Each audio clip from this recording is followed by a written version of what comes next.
തെളിച്ചമേകാൻ പൊൻപുലർക്കാലം വെളിച്ചമാകുമ്പോ നുറുങ്ങുവെട്ടം പക്ഷിപരാഗം തെളിച്ചു കാട്ടുമ്പോ വരുന്നു ദൈവം മനസ്സിനുള്ളിൽ തിളക്കമേകിടാൻ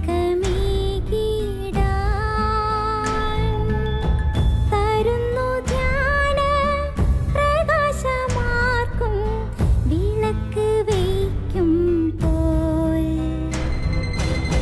നുറുങ്ങുവെട്ടം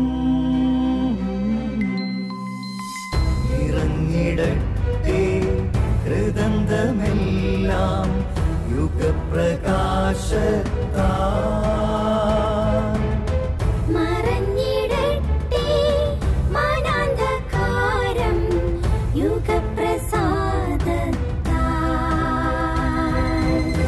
നുറുങ്ങുവെട്ടം.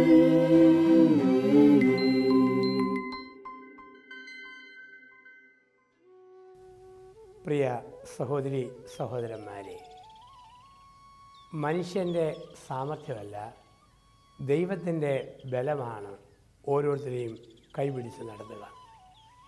ചിലപ്പോഴൊക്കെ ഞാൻ കരുതും എൻ്റെ വാക്സാമർഥ്യം, എൻ്റെ സൗന്ദര്യം, എൻ്റെ സ്വാധീനം, എൻ്റെ വ്യക്തിത്വത്തിൻ്റെ വൈഭവം ഇതൊക്കെയാണ് എല്ലാമെന്ന്. പക്ഷെ അതൊന്നും അല്ല എന്ന് ദൈവം പഠിപ്പിക്കുന്നില്ലേ? ഉദാഹരണം മോശ, ഒരു ജനതയുടെ പഴയ നിയമ നായകൻ മോശ. എന്തുകൊണ്ട് സ്വന്തമെന്ന് പറയാൻ? സ്വന്തം പേര് പറയാനും മണിക്കൂർ എടുക്കുന്ന വിക്കൻ, നടക്കുമ്പം വിറയ്ക്കുന്ന വൃദ്ധൻ, ആരും സ്വന്തമെന്ന് പറയാൻ അവകാശമില്ലാത്ത ഒരനാഥൻ, ഒരു ഈജിപ്തുകാരനെ കൊന്നിട്ട് ഒളിച്ചോടിയ ഒരു കൊലയാളി. ഇതെല്ലാമായിരുന്നു മോശ. അങ്ങനെയുള്ള മോശയെ തിരഞ്ഞെടുത്തപ്പം മോശയ്ക്ക് സ്വന്തമെന്ന് പറയാൻ ഒന്നുമില്ല, എല്ലാം ദൈവം മാത്രം. ജീവിതത്തിൽ ദൈവം മാത്രം എന്ന് പറഞ്ഞ് ആർക്ക് ജീവിക്കാൻ പറ്റുമോ അവരിലൂടെ ദൈവത്തിൻ്റെ പ്രവൃത്തികൾ ചെയ്തുകൊണ്ടേയിരിക്കും. ഞാൻ എൻ്റേത്, എൻ്റെ സാമർഥ്യം എന്ന് പറയുന്നവരെ ദൈവം മാറ്റി നിർത്തും. യെശയ്യ 64:8, കർത്താവേ, ഞാൻ കളിമണ്ണാണ്, നീയോ കുശവൻ, നിൻ്റെ ഇഷ്ടം പോലെ എന്നെ മെനഞ്ഞെടുക്കണമേ, വാർത്തെടുക്കണമേ. ഞാൻ വെറും കളിമണ്ണാണ്, ദൈവം എന്ന കുശവൻ എന്നെ മെനയട്ടെ. ഞാൻ ഒന്നുമല്ല, എല്ലാം എൻ്റെ ദൈവമാണ്. ഈ ഒരു തിരിച്ചറിവാണ് നമ്മളെ ശക്തിയുള്ള ദൈവത്തിൻ്റെ ഉപകരണങ്ങളാക്കി മാറ്റുക. ആരായിരുന്നു അപ്പസ്തോലന്മാർ? വെറും നിരക്ഷരരായ മുക്കുവർ. ആ മുക്കുവരെയാണ് സഭയുടെ അടിസ്ഥാന തൂണുകളായി ക്രിസ്തു തിരഞ്ഞെടുത്തതും സ്ഥാപിച്ചതും.